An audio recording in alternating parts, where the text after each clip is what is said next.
Leviticus chapter 14. The Lord said to Moses, "These are the regulations for any diseased person at the time of their ceremonial cleansing when they are brought to the priest. The priest is to go outside the camp and examine them. If they have been healed of their defiling skin disease, the priest shall order that 2 live clean birds and some cedar wood, scarlet yarn and hyssop be brought for the person to be cleansed. Then the priest shall order that 1 of the birds be killed over fresh water in a clay pot. He is then to take the live bird and dip it, together with the cedar wood, the scarlet yarn and the hyssop, into the blood of the bird that was killed over the fresh water.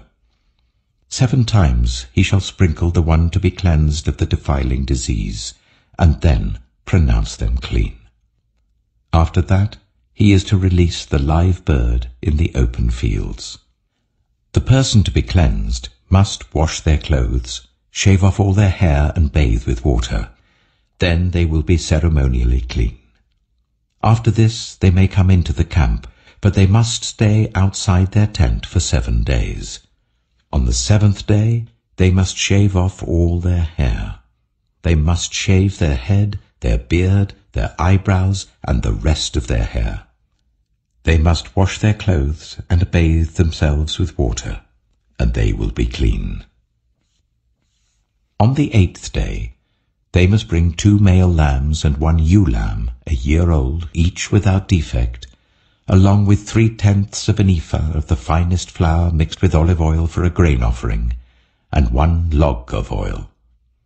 The priest who pronounces them clean shall present both the one to be cleansed and their offerings before the Lord at the entrance to the tent of meeting. Then the priest is to take 1 of the male lambs and offer it as a guilt offering, along with the log of oil. He shall wave them before the Lord as a wave offering. He is to slaughter the lamb in the sanctuary area where the sin offering and the burnt offering are slaughtered. Like the sin offering, the guilt offering belongs to the priest. It is most holy. The priest is to take some of the blood of the guilt offering and put it on the lobe of the right ear of the one to be cleansed, on the thumb of their right hand, and on the big toe of their right foot. The priest shall then take some of the log of oil, pour it in the palm of his own left hand, dip his right forefinger into the oil in his palm, and with his finger sprinkle some of it before the Lord 7 times. The priest is to put some of the oil remaining in his palm on the lobe of the right ear of the one to be cleansed, on the thumb of their right hand, and on the big toe of their right foot, on top of the blood of the guilt offering. The rest of the oil in his palm the priest shall put on the head of the one to be cleansed, and make atonement for them before the Lord. Then the priest is to sacrifice the sin offering, and make atonement for the one to be cleansed from their uncleanness.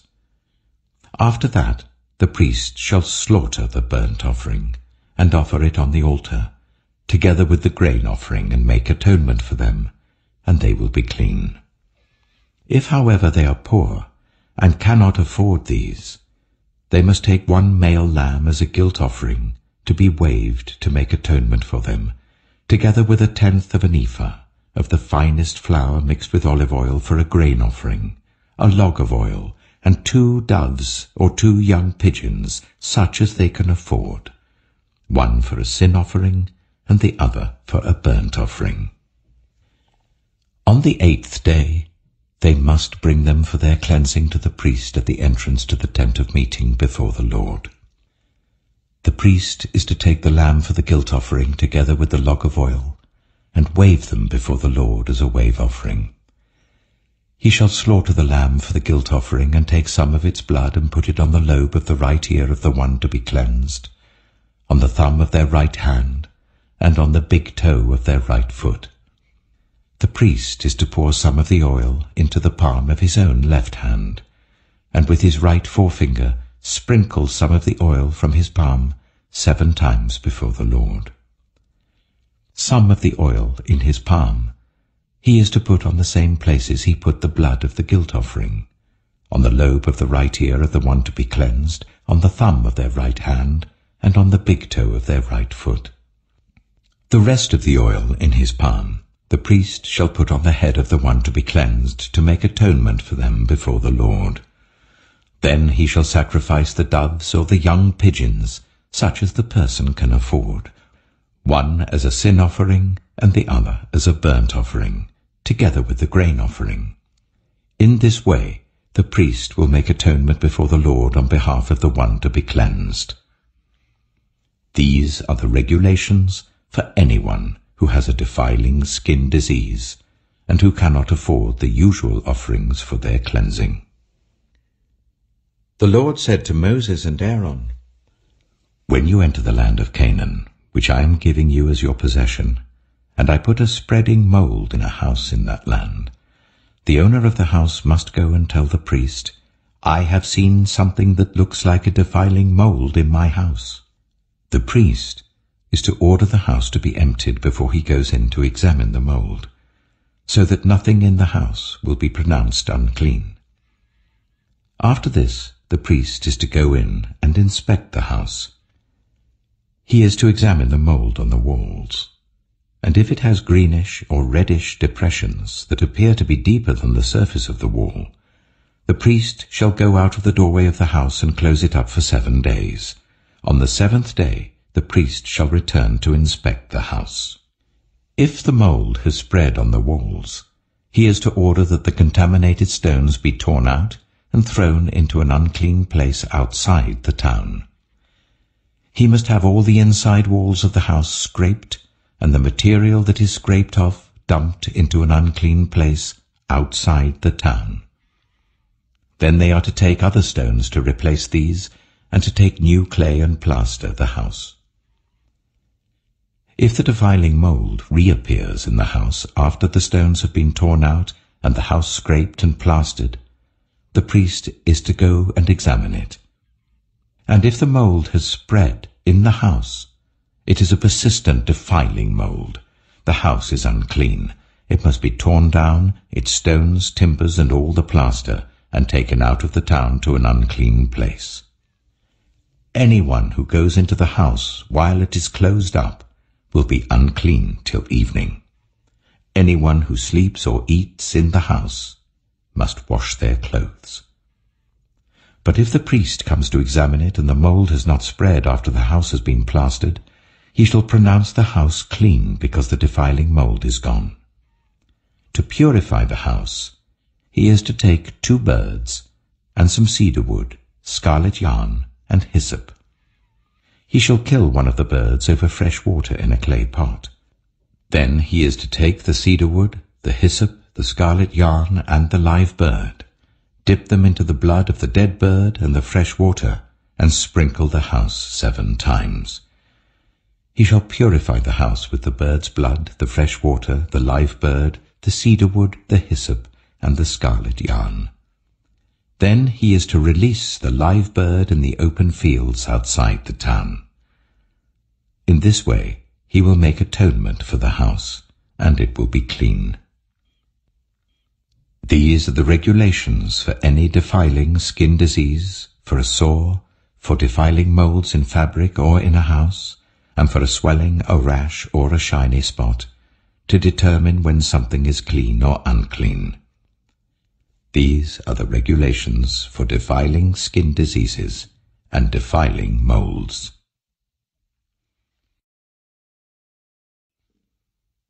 Leviticus chapter 15.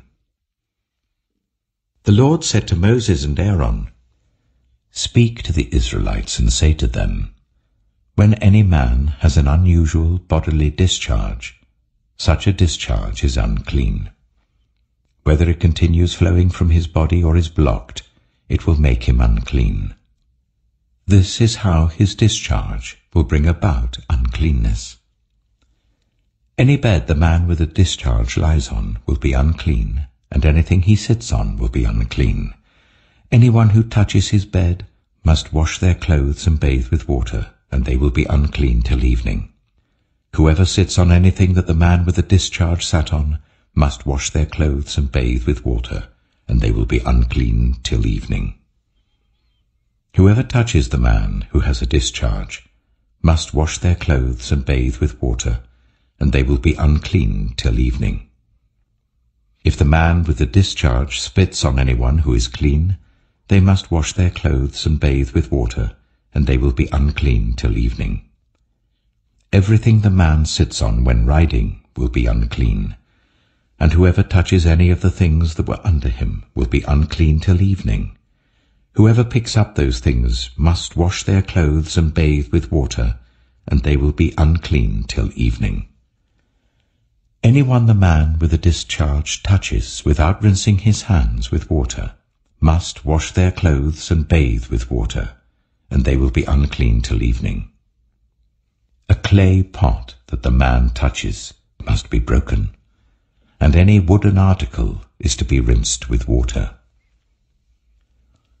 When a man is cleansed from his discharge, he is to count 7 days for his ceremonial cleansing. He must wash his clothes and bathe himself with fresh water, and he will be clean. On the 8th day he must take 2 doves or 2 young pigeons, and come before the Lord to the entrance to the tent of meeting and give them to the priest. The priest is to sacrifice them, the one for a sin offering and the other for a burnt offering. In this way he will make atonement before the Lord for the man because of his discharge. When a man has an emission of semen, he must bathe his whole body with water, and he will be unclean till evening. Any clothing or leather that has semen on it must be washed with water, and it will be unclean till evening. When a man has sexual relations with a woman, and there is an emission of semen, both of them must bathe with water, and they will be unclean till evening. When a woman has her regular flow of blood, the impurity of her monthly period will last 7 days, and anyone who touches her will be unclean till evening. Anything she lies on during her period will be unclean, and anything she sits on will be unclean. Anyone who touches her bed will be unclean. They must wash their clothes and bathe with water, and they will be unclean till evening. Anyone who touches anything she sits on will be unclean. They must wash their clothes and bathe with water, and they will be unclean till evening. Whether it is the bed or anything she was sitting on, when anyone touches it, they will be unclean till evening. If a man has sexual relations with her, and her monthly flow touches him, he will be unclean for 7 days. Any bed he lies on will be unclean. When a woman has a discharge of blood for many days, at a time other than her monthly period, or has a discharge that continues beyond her period, she will be unclean as long as she has the discharge, just as in the days of her period. Any bed she lies on while her discharge continues will be unclean, as is her bed during her monthly period, and anything she sits on will be unclean, as during her period. Anyone who touches them will be unclean. They must wash their clothes and bathe with water, and they will be unclean till evening. When she is cleansed from her discharge, she must count 7 days, and after that she will be ceremonially clean. On the 8th day she must take 2 doves or 2 young pigeons and bring them to the priest at the entrance to the tent of meeting. The priest is to sacrifice one for a sin offering and the other for a burnt offering. In this way he will make atonement for her before the Lord for the uncleanness of her discharge. You must keep the Israelites separate from things that make them unclean, so they will not die in their uncleanness for defiling my dwelling place which is among them. These are the regulations for a man with a discharge, for anyone made unclean by an emission of semen, for a woman in her monthly period, for a man or woman with a discharge, and for a man who has sexual relations with a woman who is ceremonially unclean.